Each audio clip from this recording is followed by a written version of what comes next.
What's up, soldiers? Your boy Chris here, CaribbeanPot.com, vibes it up in the kitchen. I've been thinking, it is fall here in Canada. I'm surrounded by some wicked ingredients.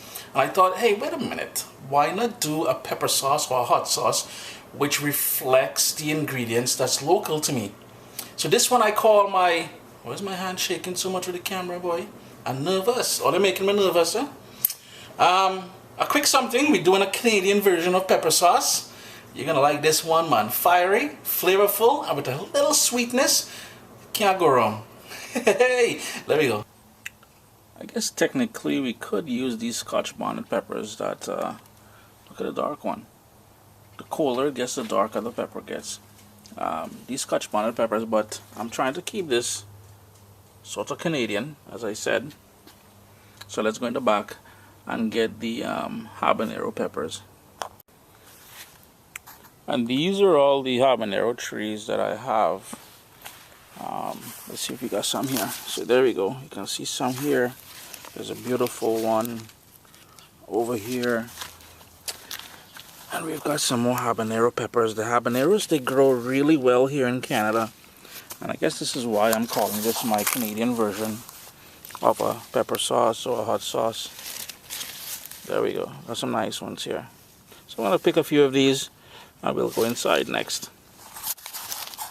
Here I've got about 8 to 10 of those habanero peppers, all sliced up, seasoned, everything. Remember to wear gloves and wash your hands with soap and water after.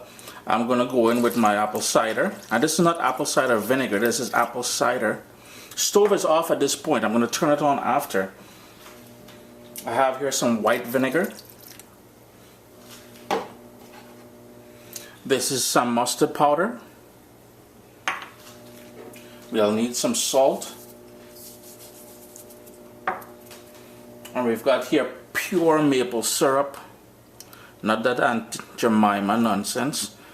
Read it closely. There's no maple syrup in that, you know. We want to bring that up to a boil now. Turn your heat on high. Bring it up to a boil. Couple things. When you're cooking peppers, it may have the tendency to choke you, so please put the fan on above your stove and open the windows in your house.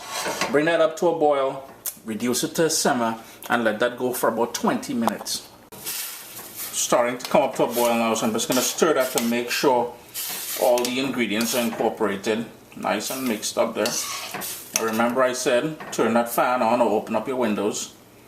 I'm going to reduce this to a simmer now. We want to cook the peppers so they'll soften up and really release all those nice flavors. You know, habanero peppers have a nice sweetness to them, as well as we got that kick. Not the same kick as you would get from Scotch bonnet peppers or anything like that, but this sort of nice sweet flavor you get from it works well with the apple cider as well as the maple syrup. You'll notice the peppers will go nice and soft, and that is what we're looking for. And the liquid that we started off with would have reduced by about half, so we've got that intensified flavor in there. Just going to turn the stove off and allow that to cool down for about 10 minutes.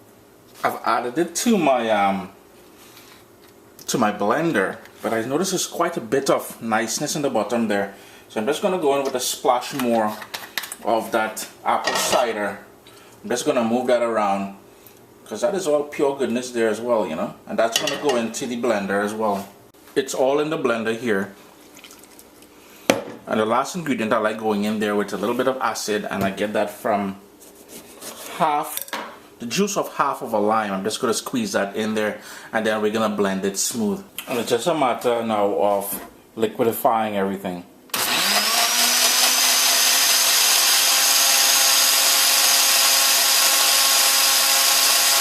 It will take a couple minutes to really get it nice and smooth. But there you go, friends, a Canadian inspired pepper sauce with flavors of the fall. Peppers from my garden, habanero peppers, and we've got that maple syrup going on there. We've got that apple cider, and we finish it off with that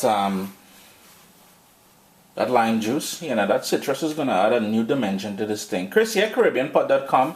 Remember to hit that thumbs up on the video, leave comments below, and if you'd like to see me do a recipe, you can always hit me on Instagram as well as on Twitter.